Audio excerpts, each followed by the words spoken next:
Well, good evening, everyone. Welcome and thank you for joining AAMS Journal Club tonight. This is the first one this year and many more to come, and the first dental journal club. So happy to introduce Andrew Cambo, who will be presenting tonight, and Dr. Yanita Mudaho, the moderator. We will be talking about cavity progression and prevention. Andrew Cambo is a first-year dental student at the University of Michigan School of Dentistry. Andrew graduated with honors from Wayne State University in May 2020 with a bachelor's degree in biology and degree focus on physiology and histology. Andrew is projected to graduate 2024 and cannot wait to deliver the highest standard of patient-centered dental care in the future. And the moderator tonight is Dr. Arianita Mudaho. She maintains a private practice in New York City with an emphasis on advanced restorative and cosmetic dentistry. Her professional career includes part-time teaching positions at Columbia Dental School and volunteering in donated dental services in New York City, as well as dental missions in Peru. She also serves on our board as financial director and is very proud to be able to contribute to our community and society. She's a member of several professional organizations, including the American Dental Association, New York Academy of Dentistry, Albanian American Medical Society, and Spear Education. Andrew, your turn. Okay, well, thank you for the introduction. I'm so happy to be here tonight. And I guess we can just jump right in. Okay, let me share my screen.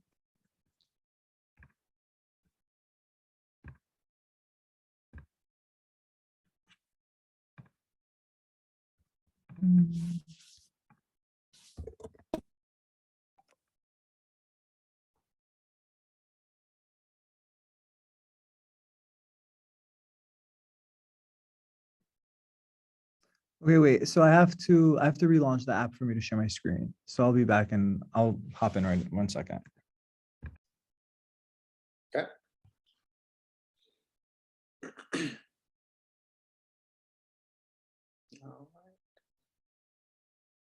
Did we frighten our speaker? It seems like it. It really think he seems just like ran. it's too much pressure for him. He said, "I gotta go." So Arianita, maybe we can ask you some questions. Sure. Before, so how's the situation with patients now with COVID? Is it like Yeah, I double think that, masking and 95? How is that going in your field? well, I have been double masking since we went back, and I haven't stopped. But I know a lot of patients. I mean, it's hard to work on that all day long without a break. So we have filters. We have these, high suction vacuums that we've been using. But it's hard, we can luckily open our windows to air out, but a lot of patients are freaked out, because you're still up, in their mouth pretty much. So, but we have noticed with the Omicron, there's been a lot of patients are just canceling. They just don't want to take a chance. Yeah. So we have noticed our schedule kind of changing a little bit. And most of them either were exposed or they have it or they have symptoms, so it's been challenging, but not too bad. I mean, How I feel frequently like do you test your staff? we have the tests, the home test in our office. So as soon as someone has some sort of sign or symptom, we test them. Or if they were exposed to someone, we test them. But, it's sort of like sometimes the test comes back negative, too early. Sure. And then it's positive 2 days later.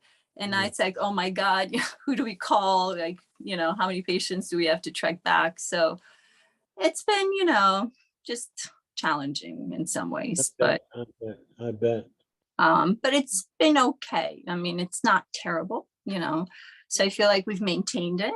A lot of offices have closed down. It's been tough. So, yeah, it's interesting. My dentist closed down. Yeah. A lot of older dentists were forced to retire sooner because it's hard to pay staff and stay, functioning. So it's changing, it's changed a little bit. We were hoping we kind of, we're going on the uphill, but sort of like it keeps doing this, waves, but it's okay. Luckily we're okay. We're a fee for service practice. I feel like it's been manageable because of that, so it's okay. Yeah, it's okay. Okay. Thank God. Yeah. Yeah, God. but luckily I haven't gotten it yet. So I thought I had it last week. I told Nora because I had some symptoms, but I keep testing negative. So I don't know. I thought maybe that was it. Oh, I think Andrew's back. Yes. Okay, I got it to work. All right. Okay. Okay. Oh, you're back. Yes, I am. Okay, so once again, thank you for the introduction. Happy to be here. Yeah, we'll just jump right into it, and excited to share some of these things for you today. Okay, so put play. So today we are going to be discussing dental caries and management. This content was referenced from my Cariology 1 and 2 course last year by Dr. Margarita Fontana. And a lot of it is part of her research and part of her involvement in this whole science of cariology.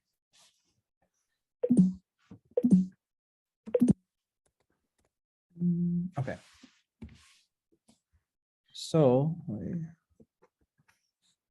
the first thing I want to discuss is how oral health is related to systemic disease in the first place. So this is not just caries, but can involve many things. The oral cavity acts as a vesicle for several diseases, especially in patients with compromised cardiovascular health. So when our patients that we see have like a prosthetic valve placement, mitral valve prolapses, they can be at risk for even coming to the dentist, because anything that we do, like a new patient exam where we have to measure their gingiva, can place them at risk for minimal bleeding. And the native bacterial flora that exists can kind of enter the vasculature and can increase risk for bacteremia and infective endocarditis. So a lot of these things that we do, if we're not aware, can tie in. So the oral cavity is a portal to the systemic effects of the rest of the body. So we have to give prophylaxis for our patients in these scenarios, like amoxicillin before they come in, so that we can reduce the risks of bacteremias.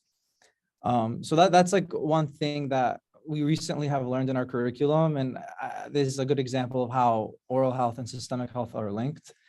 Additionally, diseases in the oral cavity, like the periodontal disease, can overall affect overall health.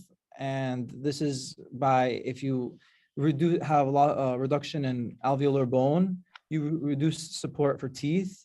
So therefore that impacts your quality of life and what you're able to eat.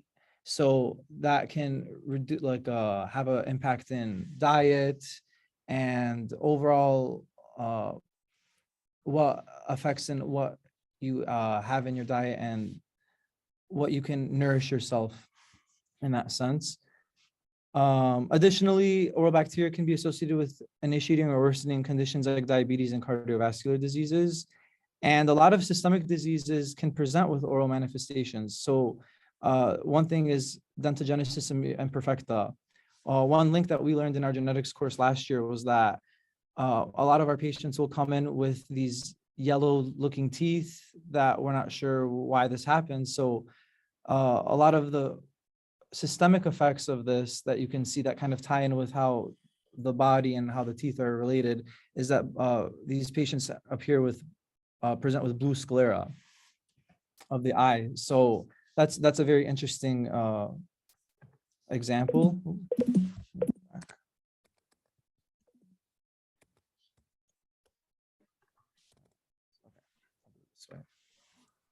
And another example is fibrous dysplasia, as well as Paget's disease that we see in our radiographs. Dental providers can be the first or only healthcare provider that a patient can come in contact with due to routine checkups. So every time that we see a patient in the School of Dentistry, we take their blood pressure. And sometimes when we see elevated blood pressure and they come in for multiple appointments, And we notice that this is a continuing trend in their elevated blood pressure. We refer them to their primary care doctor, get some kind of medical attention so that they can focus on why this might be the case. Radiographs, like I mentioned before, can reveal a lot to us regarding systemic diseases or malignancies that could appear in the rest of the body. And sometimes we even check for A1C levels and respiratory rates. The need to monitor a patient's vitals during the dental visit is the key to determine if the patient is healthy enough to receive treatment in the first place. And this is what we refer to as our systemic phase of the treatment plan. So why it's important for dental professionals to take advantage of the oral systemic link by performing screenings is that screening is used to identify any unrecognized conditions or risks to the individual. This is because the dental staff can help prevent any serious oral health problems that the patient might have in the future. And throughout an individual's life, different changes in their oral cavity are found and requires them to attend the dental office more than their general physician. So people come in for cleanings twice a year or maybe once a year. And I know a lot of people that think they're healthy and they won't go get a checkup at their primary care doctor. They might be 20s, 30s. They think they're healthy, they're young. So they don't really need to go to the doctor unless they get some kind of infection or COVID or something. But we see them more often. So through our routine, like radiographs and blood pressure screenings, we can kind of flag these things before people might not even realize. So we're kind of like the first wall of defense, I guess, in the profession of healthcare in some scenarios.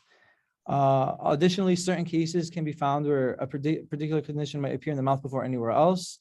This can grant the dental professional the ability to act on it first or refer to the appropriate provider. And additionally, with this knowledge, either the individual or the dental professional can alert the general practitioner of the patient's current condition. So some of the examples of oral systemic links are cancer screenings. Examples of how you can obtain a cancer orally is HPV infection. A lot of HPV infection and oropharyngeal cancers are correlated. So if we see that we have like some kind of lesion in the oropharyngeal area or in the mucosa, we can also do a test for HPV and see where the source of that could have been. And that's one way that we can see. Another way is, like I said, radiographic assessments. Taking radiographs, we can see attachment of teeth to bone, as well as the surrounding alveolar bone, maxillary and mandible bone. And we can look for things in that case for osteoporosis. We can check for, like I said, fibrous dysplasia, multiple myeloma. All of these radiolucencies and radiopacities that appear systemically in the rest of the body can sometimes also show up in the maxillary and mandibular bones. Another way is looking for cardiovascular health is like bleeding and inflammation during periodontal probing can indicate gum disease, which could foreshadow coronary heart disease. And lately, there has been studies that COVID-19 with mouthwash can be reduced. So one way that we treat this in our school is that we have patients swish for about 1 or 2 minutes with hydrogen peroxide solution. And there has been studies that shown that it reduces oral viral load for within the first half an hour to hour for up to 15%. So these are things that tie the oral cavity as the portal to the systemic health of the individual. Some of the current challenges to screening in dentistry is that a lot of dental clinics don't share medical records with hospital systems. I know this firsthand is that we have a MyChart portal access at U of M Medical Center, and we may not know all of an individual's medications because their portal and our MyDent portal don't link. Dentists do not have an authority to request tests for patients. So genetic testing, certain things like looking for polyps in the colon that could be related to a genetic disease in the mouth, we might not have the ability to screen for those. We have to refer first and then get a result. Dental insurance has different processes for treatment and screening practices, and that limits the reimbursement and the screening practices. Certain populations that would benefit from screenings don't have a dental home. So they may not have a dentist that they might regularly go to. So all of the benefits that going to a dentist often, because they don't have that dental home, might not be available to them. And after screening takes place, the next best step a dentist can take is to refer a patient is leaving that we might find something in the radiograph, and it could be multiple myeloma or some kind of systemic disease, but then maybe the patient might not follow up afterwards to their primary care. And as well as that, oral health care providers that have connections to medical or other oral health care professionals, there might be a gap due to social service providers. So with that, I want to go deeper into caries specifically, because there's a lot of things in dentistry that are infectious in nature. So caries is one of them. We could do a whole conversation about periodontal disease, but for caries, essentially, it's what everyone knows as a cavity.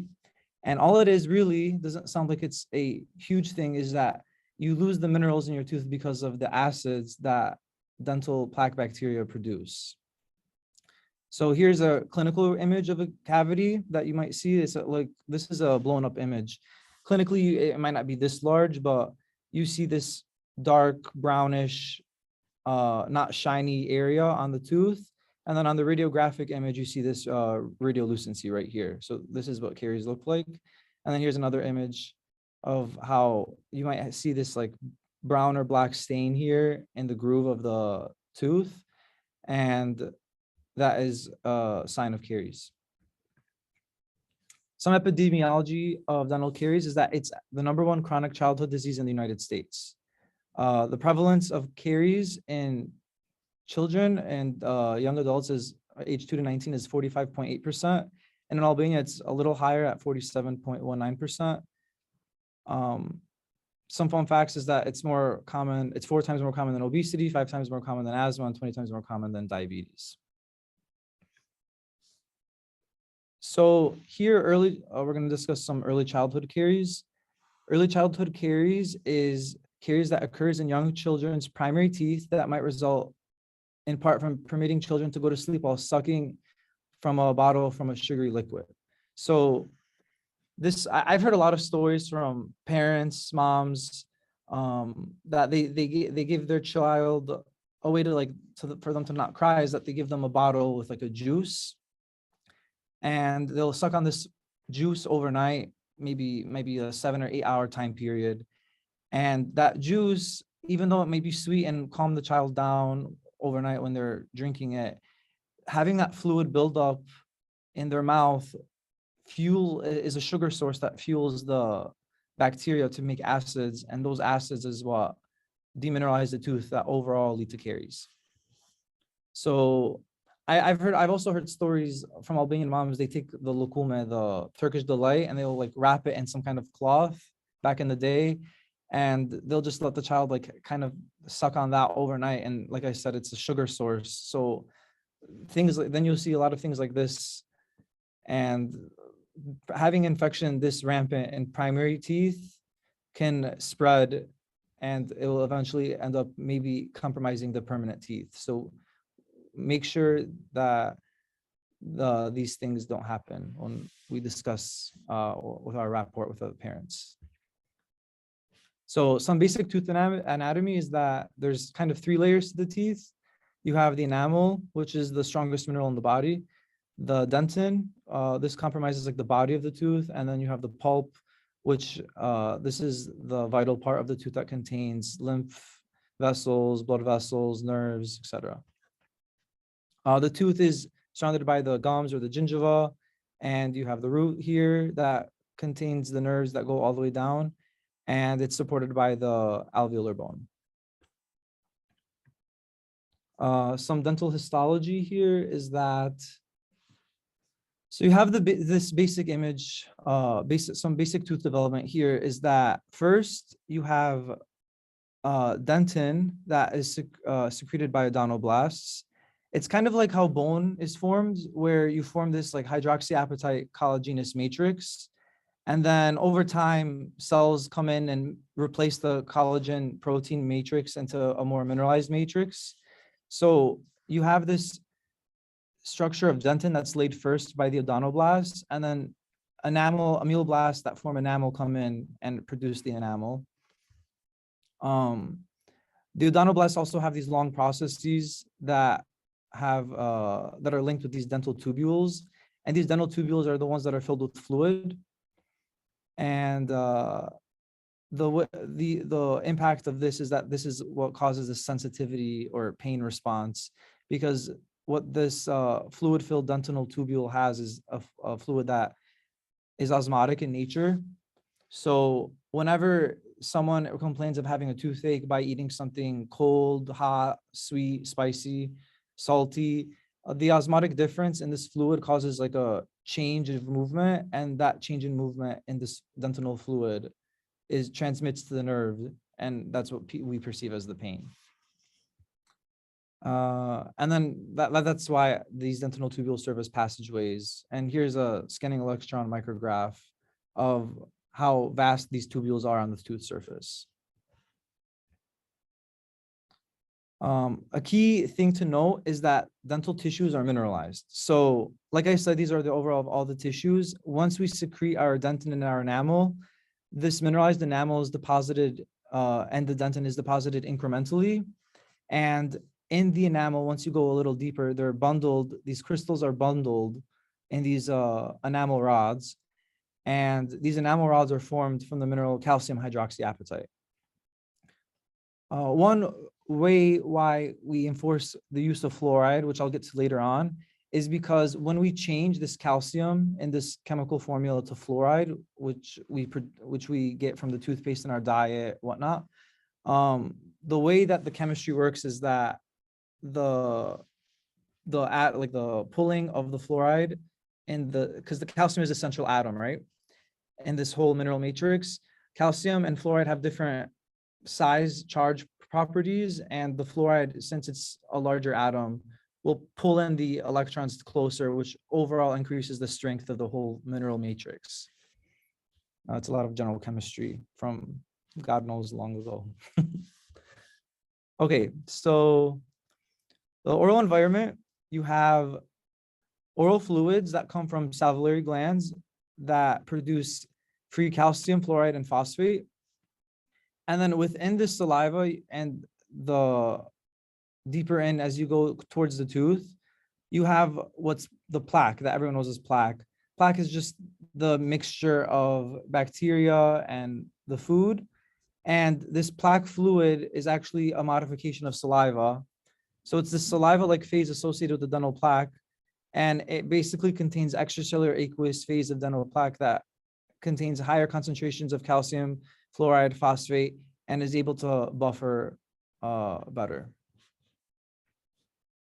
So now that we understand tooth anatomy, the mineralization process, the structure of what the tooth is, and how saliva is incorporated in the oral cavity, it's a good time to bring up the microbiology.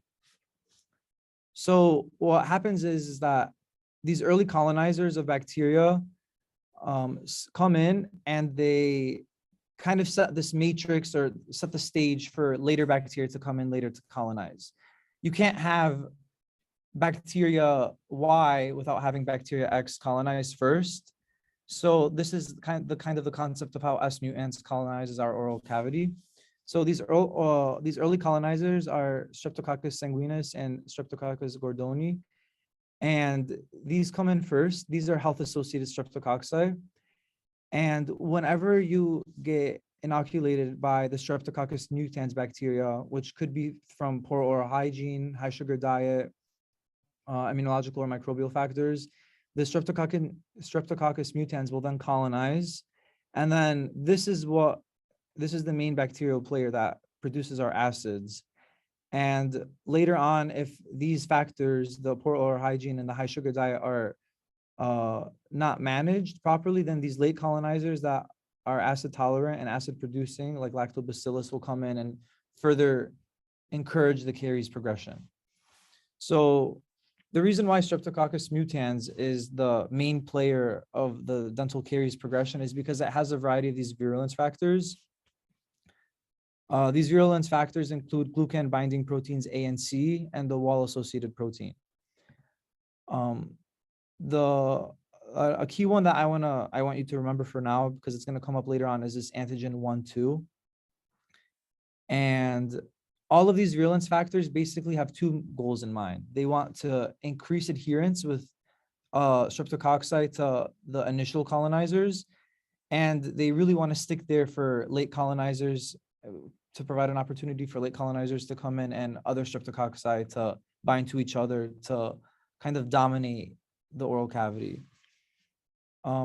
These streptococci are capable, like I said, of metabolizing the sugar into acid, which then attack the tooth surface. So if we go deeper, the Streptococcus mutans have their main goal is to firstly adhere, and then their colonizing factors are based off these sucrose dependent production of the polymeric extracellular polysaccharides. We kind of classify them as being acidogenic and acidouric. So being able to uptake and metabolize the dietary carbohydrates to lactic acid and produce this acidic environment and maintain a neutral intercellular pH with having a low pH environment, meaning you're able to produce an acid and tolerate the acid that you produce while lowering the overall pH of the oral cavity, is another way or another reason why Streptococcus mutans succeeds in being so pathogenic to the oral cavity. The dietary sucrose is the main reason why the caries progression happens. Sucrose is metabolized through the glycolytic pathway, and it produces these lactates. These lactate ions are acidic, and that's what causes this demineralization to occur of the calcium hydroxyapatite. So since these dental tissues are mineralized, like we learned in chemistry, they're able to be soluble in respect to the environment, and because of this, they're able to be in equilibrium. So I have here the chemical formula of how this solid crystalline matrix can break apart into individual calcium, phosphate, and hydroxide cations and anions. And one way that they taught us at the school is that you have these KSP and QSPs. So the equilibrium constant for solids like enamel dissolving in the aqueous solution refers to the oral fluid, and the QSP is the solubility product of the ions like the free calcium and phosphate ions. So basically, the concept is that when demineralization occurs, is that you have these minerals that the free minerals that exist in the saliva and the plaque fluid are undersaturated. So you want this equilibrium to occur between the minerals in the tooth and the mineral in the fluids. And whenever you have a decrease of the minerals in the fluids, you have to pull it from somewhere. So that somewhere in this case will be the tooth. And then conversely, the opposite happens with remineralization. When you have too much ions and the plaque in the salivary fluid, it has to deposit somewhere. So in that case, it will deposit onto the tooth, maybe in the form of the enamel, sometimes in the form of dental calculus, which is the tartar buildup that most people know it as. So demineralization occurs with, I guess you could say, two different definitions. The first is when the KSP is greater than the QSP. And the clinically measurable approach that they've done in studies is that for enamel, the critical pH is a 5.5, and for dentin, it's at a 6.2. Now, in this image here, you can see that even though enamel is more resistant to demineralization because you need a lower pH, it's at this top surface here. So you would think, oh, it's not as penetrable, and dentin should be safe, even though it has a higher critical pH. Once you get these micro gaps here that cause from the initial demineralization of the enamel, it can then worsen the crystalline matrix of the dentin.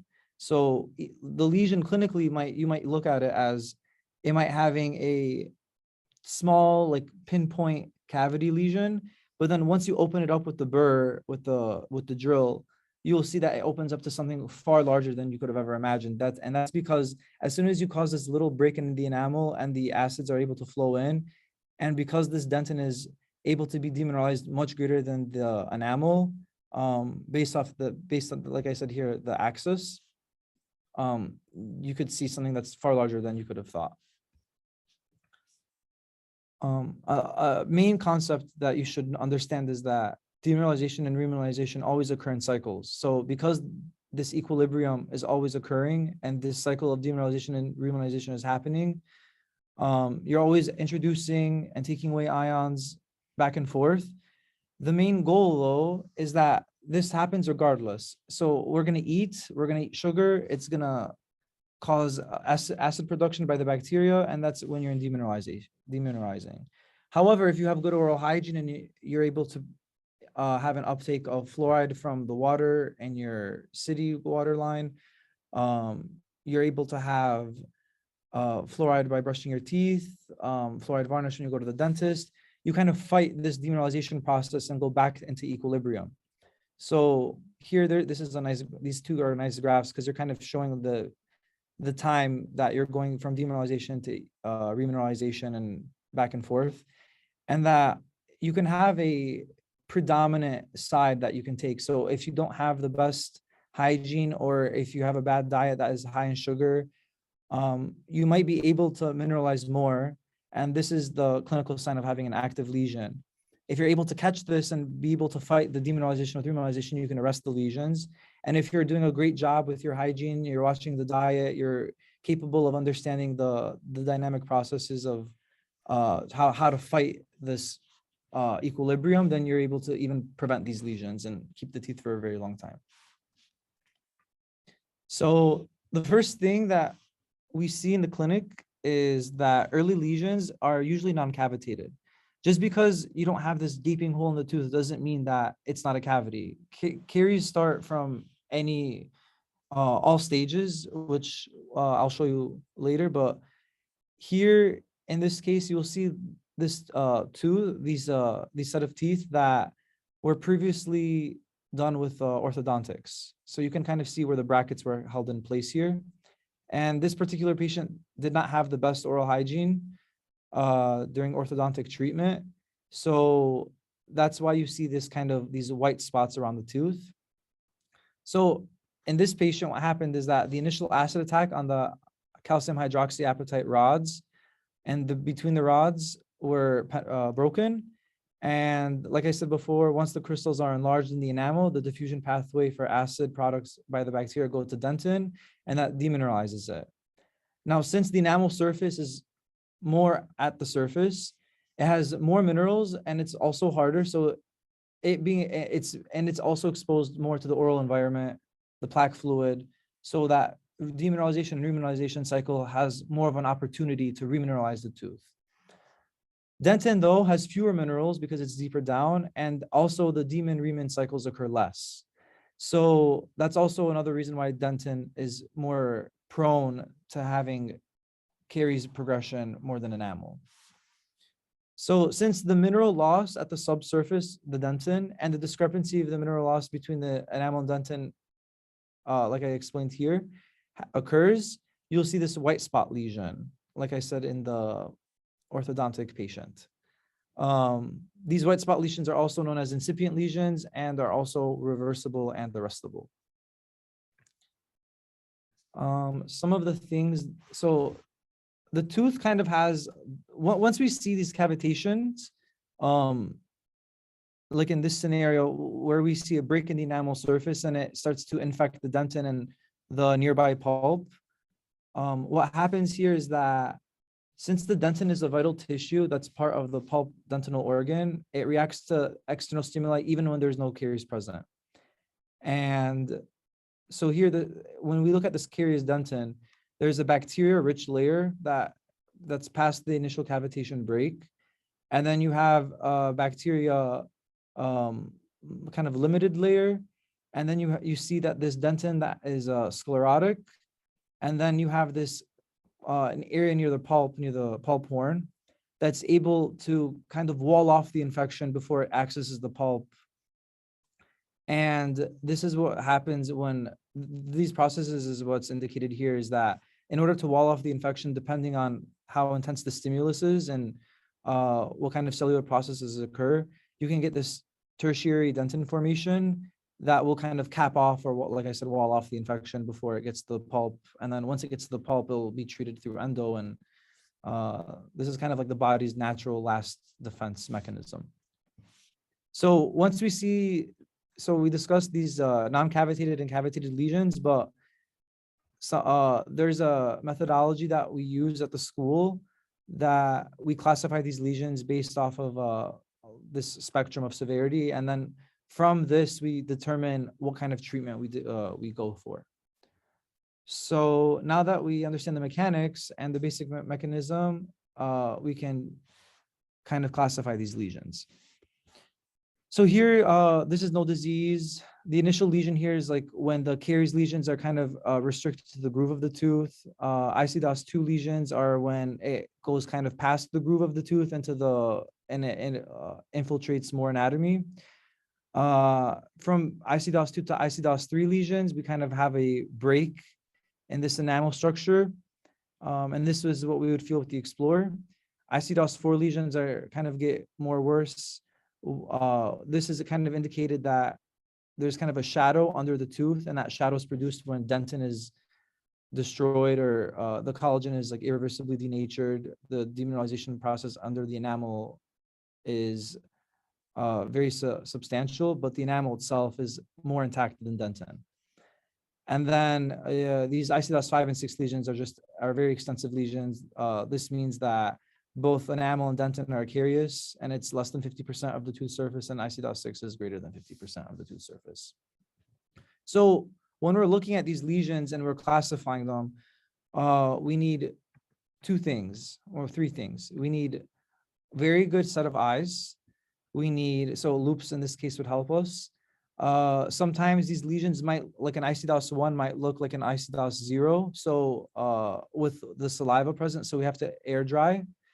And then if we're really not sure if it's like a break in the enamel, we use usually the blunt end of an Explorer to feel tactile sensation. And that will tell us where the caries progression has occurred and where the breaks in the crystalline structure of the tooth has happened. On top of diagnosing the severity, we also look for the activity.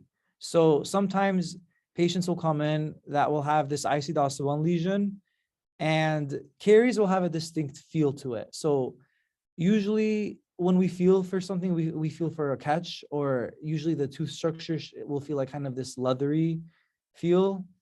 But if the patient kind of bounced back and corrected their diet by themselves, or were able to get seen by the dentist and introduce more fluoride in their oral routine for their hygiene, these lesions might retain this color, but what we feel is that there's no more break, or the appearance might look shiny, and it will feel more like glossy, like it'll kind of feel like we're probing glass versus leather. That's how we know that that lesion has kind of stopped the caries progression and it went back to the remineralization process, and you kind of saved the tooth in this scenario. But we always look for these lesions to see how they progress in the long term, so that we can kind of make a more accurate diagnosis for things later to come if they do get more severe. So one thing that we look at is the caries risk assessment. That's another thing on top of the diagnosing and the classifications that we always consider for the patients. We always look for kind of how a patient is naturally predisposed. So sometimes patients will have, like, their molars will have very deep grooves in the anatomy. These deep grooves can kind of, like, once you finish eating something, they can kind of hold in maybe like a cookie or a cracker, that's like high in carbohydrates, perfect food trap for bacteria to kind of metabolize that and turn into acid. Another thing is that their natural anatomy, they might have this crowding. Here there's a stain that they kind of looked at to see this, to reveal the plaque. And sometimes naturally people might have a perfect occlusion and the saliva might be able to wash this away better, the plaque, but here this crowding is kind of causing these kind of crevices here between these teeth, and this is also plaque retentive. Saliva production is a very, very important thing in caries risk. So usually patients that take medications that will cause dry mouth, xerostomia, or they might have some kind of other health condition that will lead to having them having a dry mouth. We need the saliva to wash away the bacteria and the bacterial products. Saliva is naturally antimicrobial. The mechanical removal of the acids or the bacterial plaque through saliva over time kind of inhibits the caries progression. And like I said, diet, if someone eating low sugar diet won't be able to produce that dietary sucrose for the bacteria to produce acids. So that's another thing. Hygiene, removal of plaque and being able to introduce fluoride for the remineralization process is very important. Fluoride exposure, very important. Current caries experience. This is, by the way, the strongest predictor for future caries. So if I have a patient that has a little lesion, maybe on their top molar, that lesion is the strongest predictor for future caries, because there's one of these factors that is not coming into play correctly that caused that first caries lesions in the first place. And if we're able to identify those factors and kind of track that before anything else happens in the future for future caries, we can educate the patient on maybe correcting their diet, increasing their hygiene, give them a prescription toothpaste with a high level of fluoride, and that will kind of maybe inhibit their future caries experience. So early detection and prevention is the key here. So if you have like I said, lack of hygiene, lack of diet, poor salivary flow, you can get severe caries. And then these severe caries, like in these dentin or pulpal infection caries, can lead to these periapical lesions. Once you get these periapical lesions into the bone, they can maybe worsen and cause cellulitis, like seen in this patient. So another reason why early detection and prevention is key is because we don't want, if we take a patient that we may be able to arrest those lesions through having some kind of fluoride intervention, diet counseling, something like that, we're able to arrest those active carious lesions if they're not too large into non-carious teeth. But if we take the surgical model, where we take like maybe a natural tooth that has a small lesion, and we're like, okay, let's get this, we're able to drill out the enamel and start filling this lesion right away.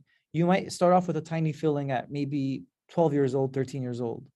But what happens is that when we do these fillings, nothing is forever in dentistry. So there's always margins, there's always micro leakages that can occur from having the imperfections of the restoration to the microscopic level. So the micro leakages from having like an unsealed margin can lead to a larger filling. And that same reason can lead to having the tooth being prepped to a crown when the patient's maybe in their 30s or 40s. And then maybe sometimes the crown might not be adequate. So then by the time the patient is maybe 50, 60, they might need a root canal and a new crown. Some patients might even opt for extraction. So then if you extract, you have to get a bridge or an implant. And then some patients that might not even have the financial means might just altogether remove all the teeth and just get dentures. So there's no reason to really manipulate the teeth in the first place if you can kind of go for this non-surgical or therapeutic approach by the most appropriate means. So if we see caries in enamel, there's no need to do a filling right away. We can just try to arrest those lesions by introducing fluoride or improving dietary habits, and then that will hopefully kind of get rid of the caries progression. On top of these fluorides, we can also introduce sealants, which I'll talk about on the next slide. Mechanical plaque control, diet control, recovery of salivary function, and there's also these calcium-based strategies. So then, whenever we see these caries, we determine that, okay, now they're into dentin, they broke the enamel subsurface, and we have to treat it through a restoration. We're able to prep those teeth at an adequate, minimally invasive approach. And then the rest of the caries that are that might be feasibly able to do a therapeutic approach, these are what the ADA has advised as the highest based evidence what to do. So we kind of go based off of the location of the lesion. So if this is on the occlusal or on the flat surface of the tooth, we, depending if it's non-cavitated or cavitated, we kind of go based off of the guidance. So for example, occlusal non-cavitated lesion, we're able to apply sealants plus a 5% fluoride varnish. If there's a cavitated lesion on the occlusal surface, then we apply SDF. And I'll explain more of what these do in the next slide. So the prevention and arresting of the current lesions for crowns is, like I said, so you can have these sealants or these preventative resin restorations. And for sealants, what we do is when we have a patient come in with minor caries, maybe hasn't even broken the 10th of the layer of the enamel, for example, you can minimally prep the tooth with like a prophy cup. And then you can kind of take this resin and fill in these deep pits and fissures from the patient's natural anatomy. And by having more shallow anatomy, it will be less of a food trap and it will kind of prevent the lesion progression. So this is like a good prevention method. Another thing that people do is this fluoride varnish. This is usually when people go for their cleanings, the hygienist will recommend, do you want the fluoride for today? And a lot of people say yes, some people say no. I always get it done. It's a good method to remineralize the tooth. You're introducing, like I said, a lot of fluoride. This is, I think, 5,000 ppm of fluoride. So you're having a large concentration of fluoride that's being able to supersaturate the saliva, and by default, you apply it to the tooth structure. As well as you can have a 0.2% sodium fluoride mouth rinse and this APF gel available. One interesting alternative that we can do that's not usually done much in private practice that based on dentists I've talked to is SDF. So this silver diamine fluoride is a very high concentration of fluoride. It's much greater than fluoride varnish. It kind of serves two purposes. The high fluoride is able to remineralize a tooth, and the silver is able to kind of bind with the protein groups of the DNA and acts as an antimicrobial. So it's naturally kind of an antimicrobial. It inhibits demineralization and it can promote remineralization. There's just one bad side effect to this is that the silver group and this SDF takes this whatever demineralized or irreversibly damaged collagen that was occurring in this dentin will stain black. So you kind of have to kind of make a decision and present to the patient that this is a risk factor when applying SDF. A lot of people would ask, why would you even want this in the first place if it's just going to stain your teeth black? Everyone wants these aesthetic, nice looking white teeth. But there is the indications for using SDF is if you don't have local anesthesia. So sometimes you don't want to give local anesthesia shots to children. The patient might be very scared of the dentist, so they don't want anything to do with a drill. It's a very fast procedure. So for people, I know, for example, there's one way that you can kind of arrest these lesions and preventing the progression that you can do is applying this SDF, and it's just a very 1-2 weeks the lesion will be arrested, and the patient can decide whether or not to pursue other kinds of treatment regarding the aesthetics. So it's very effective in that sense that it remineralizes the tooth right away. It's inexpensive, painless, and minimal compliance from the patient side.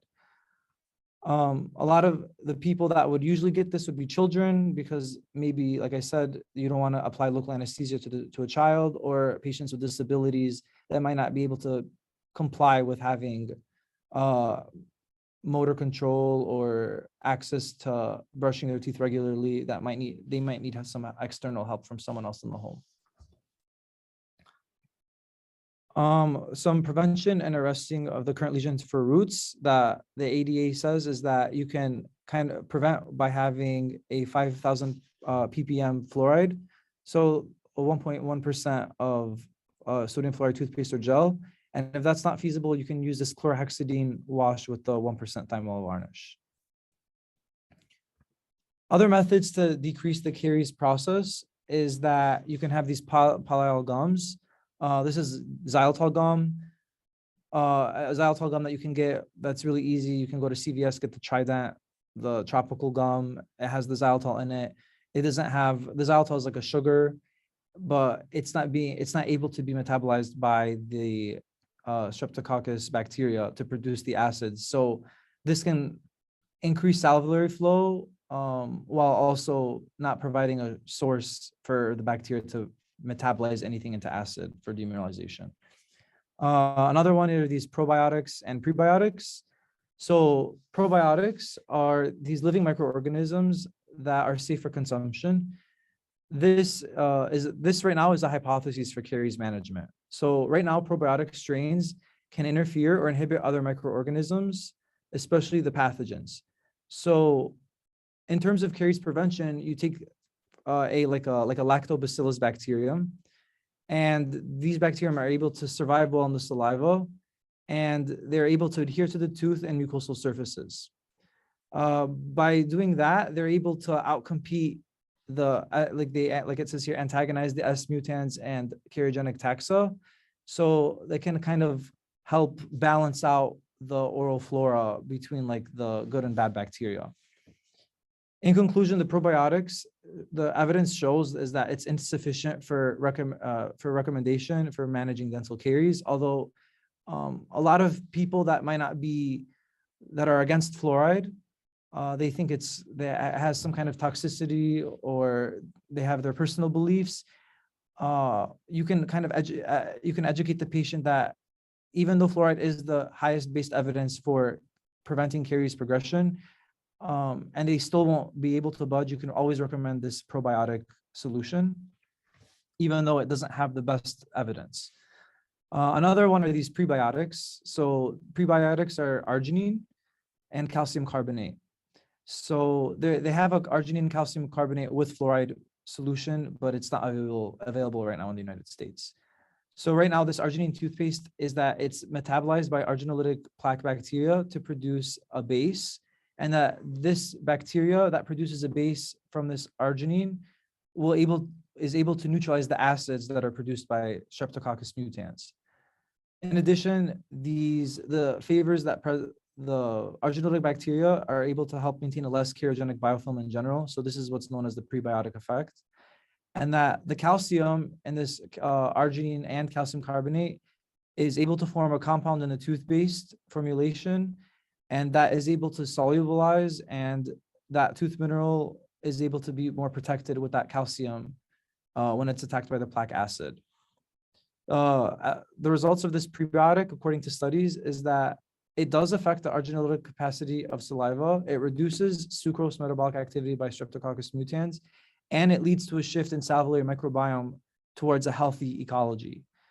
Arginine is regarded as a genuine oral prebiotic, and it might be even more effective than fluoride, but at the present time, there's limited evidence that there is a support for a caries preventative effect with arginine in toothpaste.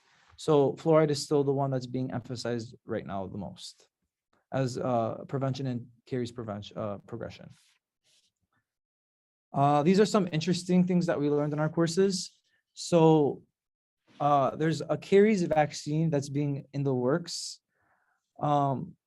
When we think about having a caries vaccine, it would kind of eliminate this whole disease and kind of solve life's problems. You would never have to go to the dentist. So when developing a vaccine in general, you kind of have to think about these issues that could come up. So right now, when developing this caries vaccine, you want to make sure that since we know that caries is not really a life-threatening disease most of the time, the vaccine that they produce that combats caries has to be entirely safe and have very minimal side effects. And that caries and periodontal diseases that are localized to the tooth and gingiva have to get immune at those tooth and gingival sites. So because tooth and gingival are not directly in the bloodstream, the antibodies are difficult to access. So you might be able to induce antibodies from this vaccine, but can we get those antibodies to access the plaque on the teeth? And that might be very difficult since the teeth and the gingiva are not directly linked in the bloodstream. Antibodies in the saliva are mainly secretory IgA. So if we had IgG, that would be more useful at clearing the organisms. And we do have some IgG present in the gingival fluids, but it might not be a significant amount of antibodies to combat the Streptococcus mutans antigens. IgA is a weak activator of complement. So since we have these secretory IgAs that are present in the oral cavity, they're not able to induce like a strong immune response as well as IgG. So it's poorly opsonic and it can only stop things from kind of attaching. And oral vaccines for caries may be feasible for stimulating IgA via the gullet. So access of the antibodies is one main issue. Another thing that is a issue for the caries vaccine is that it can only, you want to ideally add this vaccine or inject someone with this vaccine before they get colonized by S mutans. So the average age of colonization with S mutans is around 1.5 to 2.5 years old. So you want to do that before someone gets colonized, and that again is a preventative effect of the vaccine.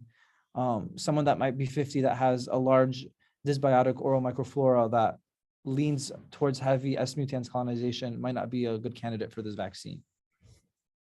So the way that this vaccine works is that it targets that antigen 1 and 2. The antigen 1, 2 is that adherence to the saliva and the tooth.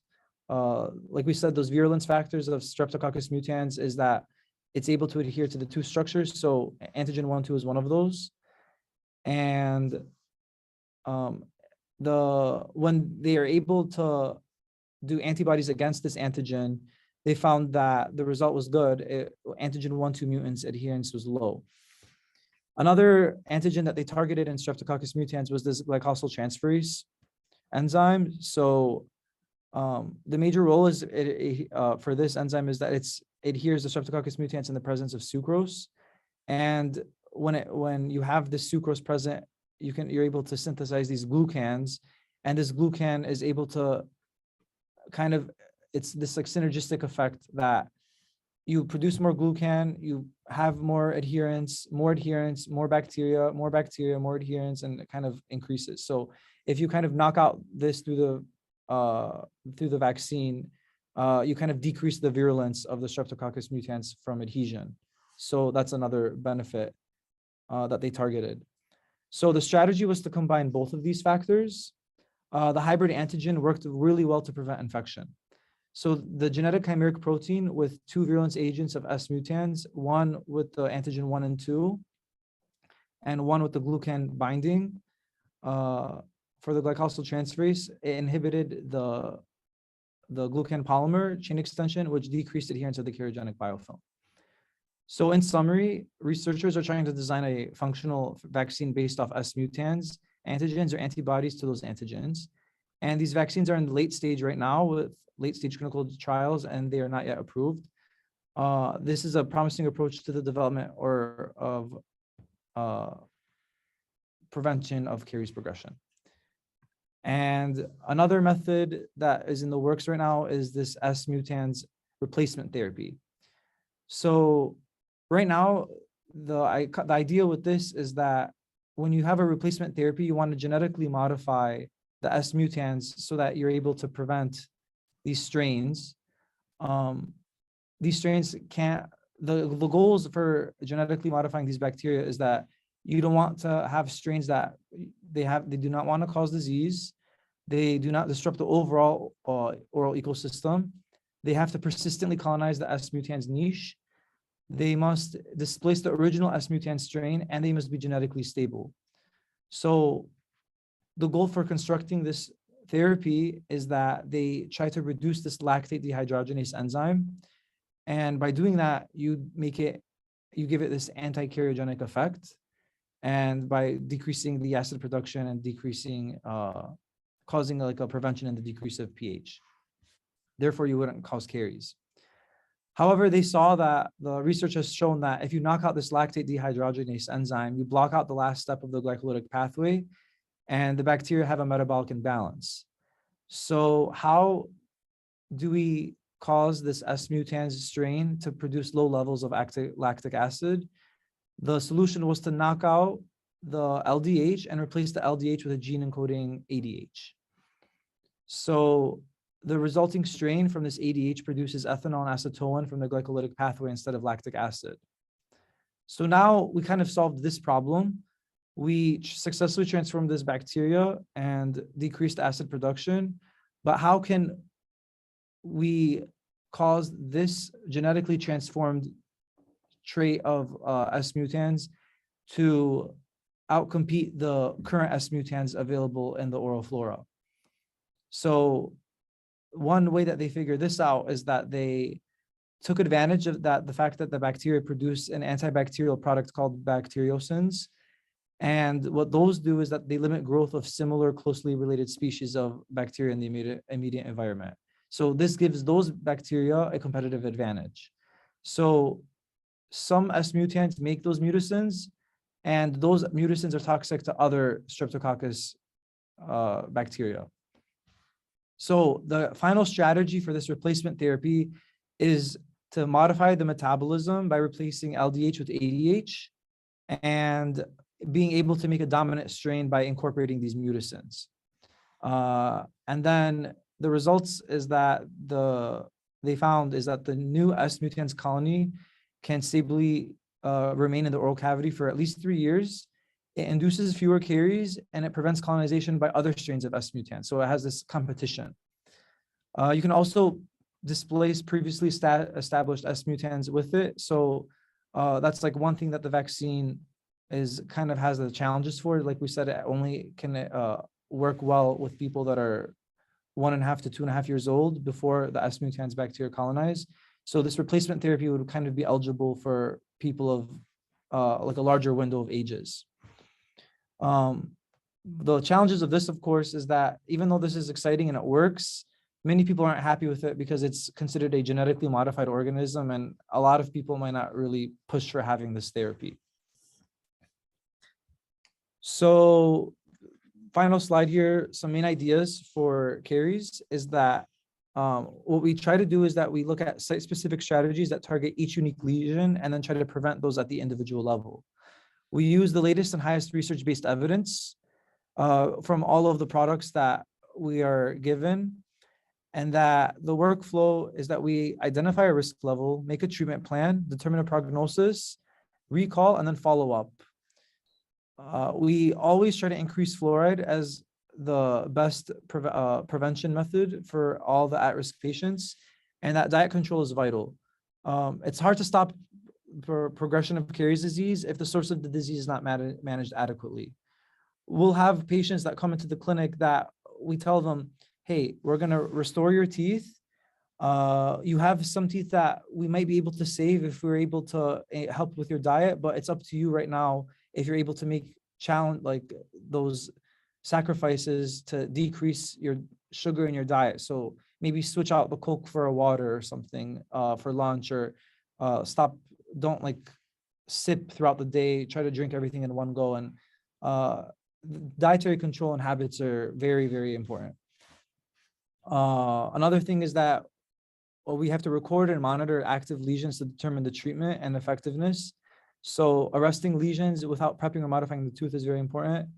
And by doing these, by not prepping the tooth or modifying the tooth, we're not really using a handpiece. So not generating aerosols is great, especially during this COVID-19 pandemic.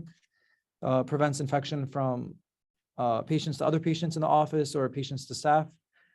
And if we do treat cavitated lesions, we have to do it with a conservative prep and maintain original tooth structure, and which increases the pulpal health prognosis as much as possible. And that's it.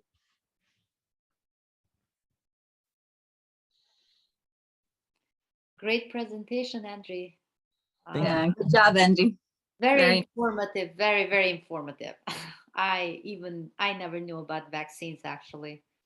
So, and bunch of other stuff. This is one thing that a lot the replacement therapy and the vaccine were the lectures that were very, very interesting for the whole class when we went. Oh, absolutely. I totally agree. Yeah, the vaccines. I mean, how much is in the practical in everyday life in like parents? Are parents interested in it? Are they going for it? I don't know if you know or Arianita can answer this question. I don't think the vaccines are out. It's They're not. something that's been researched and, sort of trying to do, see sort of what we can get, but it's really not out there yet, available to the public. So there's just still problems with it. So something in the works, obviously.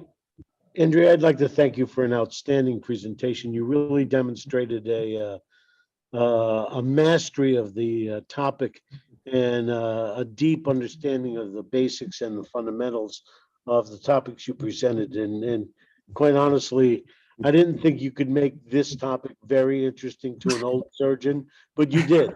And I thank you very much. I'm going to go floss my teeth again after this and check the fluoride content of everything I have in my bathroom. But thank you very, very much for really a job well done. I really congratulate you. Thank you so much. I appreciate it. Yes, great. Any questions, anyone? Arianita, would you like to? I was really surprised to see the prevalence of caries in America versus Albania. It's pretty I thought it was going to be worse. close. Yeah. Yeah. I thought this country would be better. But it's interesting. I'm not sure how many Albanians actually go to see a dentist, because having just left Albania after 2 months there's a great number of missing teeth that are present in the general population, and that is considered to be normal and perhaps even sexy. So I'm not sure these things are being reported adequately. Yeah, I don't know how accurate that is. Right. I was trying to find the study because I found the US study, and then I was like, well, this is an Albanian audience. Let's see what I can find for Albania. And there was like, I tried to find like prevalence of caries Albania, and I think I found like one repeating article amongst like 5 databases. I was like, this is not enough. But Albanian databases, they're something to be treasured. They're almost not worth the paper they're printed on. Yeah, that was interesting. But I mean, it's fluoride has changed dentistry. That's just a fact, and especially in this country, you see it more. Most of the kids don't have cavities, at least the ones we see. Obviously, the demographics make a big difference, Yep. and but on daily basis, even adults, you really don't see as much cavities and caries as we used to. So it's definitely changed. But you do see, it goes in sort of waves. When you're young and you can't brush well, you tend to see that caries rate goes higher. But then you grade for probably decades, and then as you get older, you see the xerostomia, dry mouth, from all the medication. Yeah, And then the that's caries rate, true. and then caries rate goes up again. So, but the fluoride, so you did a great job, Andrew. Kind of If covered you drink everything. heavily, will the xerostomia go away? So you have to do a lot of fluoride, and you have to do a lot of sort of supplemental things, and maybe more. You'll have to do cavities. Checkup and cleanings more often than you would do 6 months or a year. So there are Alcohol doesn't help. I'm just looking for reasons to drink. Yeah, exactly. It reduces the pH. Increases, I gotta stay sober. All The right. one thing about xerostomia is like we'll tell patients, oh, you have a dry mouth, and then one thing people take note is like, oh, like if I take like one of those like lifesaver mints or something which have sugar in them, Yeah. oh, that will stimulate my saliva, that will fix the problem, but you're really just putting something in your mouth that has sugar. It's like you don't really fix the problem. We have to be very specific with patients. Like you have to have this specific gum or this specific, nothing with sugar, if you want to kind of take this, increase your salivary flow. We do these like tests. There's like a little like kind of like a, it looks like like one of those like pH tester papers, and we set it in the mouth and we kind of measure, it does this kind of like this chromatography, it pulls like the saliva and it goes into the paper, and we kind of measure, like we time it and we see where the normal levels of saliva should be and shouldn't be. And when we suspect that someone might have low saliva and carries all over in the mouth, we do those tests to see. Andrew, you'll appreciate this. There was a time when we studied that gum would stimulate post-op bowel function. And I told the patient to bring some gum to the hospital, and he brought in CBD gum. So he was stoned all the time, and except for, you know, occasional urges to have Chinese food, he really did much better than the average population. Joking, Andrew. I know. Right. Any comment on CBD gum? Personal or professional? Personal. Okay. We can do both. How often do you guys prescribe the prescription fluoride toothpaste? Do you find that those help at all? Yes, it does. Mostly to the older populations, the one with dry mouth, but also patients who are going through chemotherapy, you know, Yeah. because it's really dry up. So preventatively, you would, if you know they're going to start treatment, you would try to sort of prescribe that earlier on to try to attack it before they go through that demineralization. And you know, a lot of the root cavities are very prevalent in those cases, because if the gum recedes, now the roots are exposed, which are a lot more demineralized and enamelous, so they get a lot of root cavities. So you tend to sort of do, or fluoride trays. We do actually almost bleaching trays that you would the Prevident toothpaste, the prescription toothpaste in it. And that just, you know, you just try to prevent it before you have to treat it. Because once you start, you know, root cavities are the hardest things to treat in people's mouths. Sarah, at Memorial Sloan Kettering, when my mother had ovarian cancer, they were aggressive with that pre-surgery and pre-chemotherapy. So that was a standard of care at MMSK. Wow. Yeah. I do see though that Prevident is not really that utilized by dentists. I've been at 3 practices, and I feel like I've introduced it to the practitioners there. I'm not sure why when I see it on high risk caries patients, especially, you know, 12, 14, 16-year-old, which is really important. They're finally into their permanent dentition, and we're not prescribing this early on. I feel like we're just setting them up for failure. And when I introduce it to the other ones, they're like, oh yeah, we can do that. And I'm like, why is this? And I feel like now that dentistry is moving more from surgery to preventative, it's becoming, so somebody younger, clinician like myself, you know, it's more in my head, on my mind, as opposed to somebody who just probably graduated, you know, a few years back, that it was more, okay, now it's cavities. We didn't prevent it. We didn't know how to prevent it. Pull it or root canal it. Yeah, sure. I see like a disconnect between like treatment between like the old generation of dentists and like now people. Like Vligina said, a lot of people now just like my sister will always just be like Prevident, fluoride. They always push for that. I think it's partly because of the curiology in the curriculum right now. Even the way that they check, like it tells like, don't, if you try not to take a sharp instrument and feel for the catch, like, because sometimes you'll take something that's not broken and then cavitate it, and then you'll just make the lesion worse.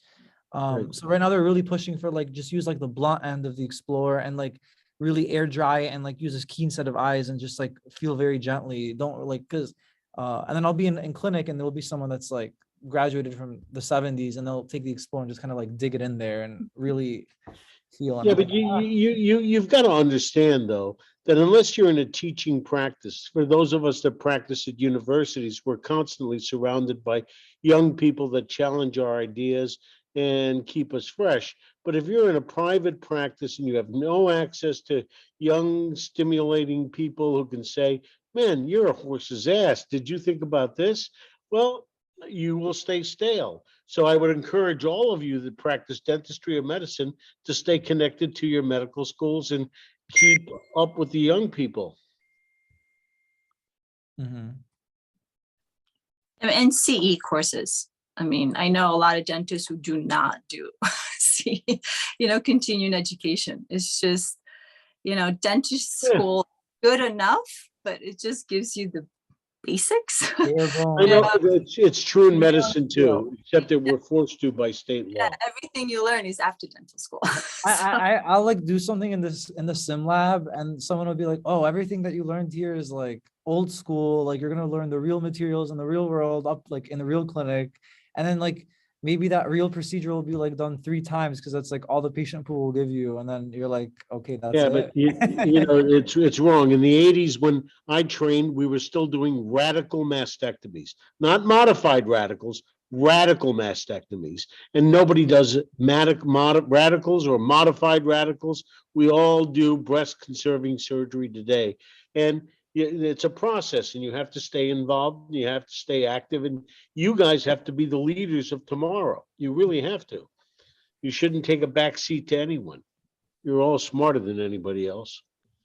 And I'm sure the technology is probably changing so rapidly, just like in medicine and dentistry too. So you have to kind of try out all the new gadgets that the reps come to you with probably, and see what actually works and doesn't.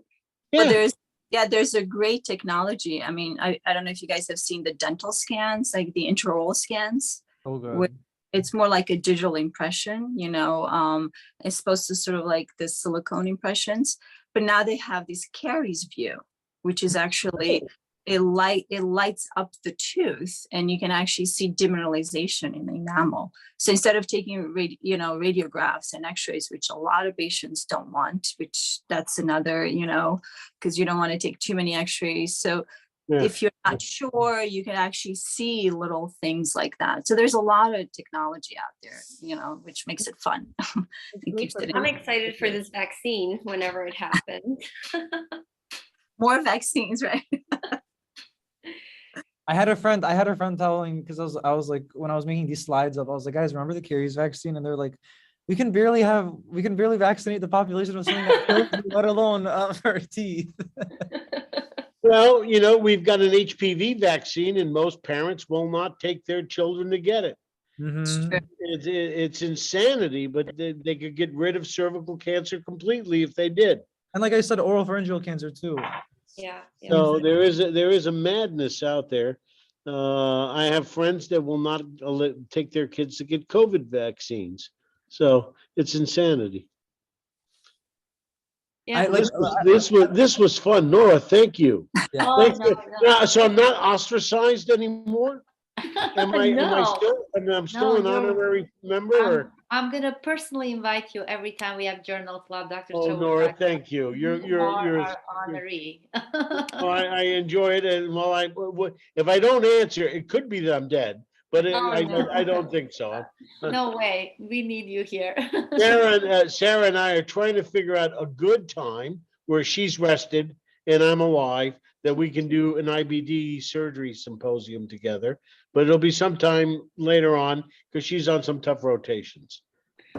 Yeah, I mean, that would be great, actually. We need something like that. So yeah, I think And maybe we'll even bring in the dental considerations of inflammatory bowel disease so that you guys can come back and laugh at us. absolutely. Okay. I would like that very much. I really would. This is a wonderful night, and you're all wonderful. God bless you. Здравствуйте, дед. Thank you. Thank you, Phil. Thank you so much. На мир, дед. Thanks again, Andrea and Dr. Mulal. Thank you.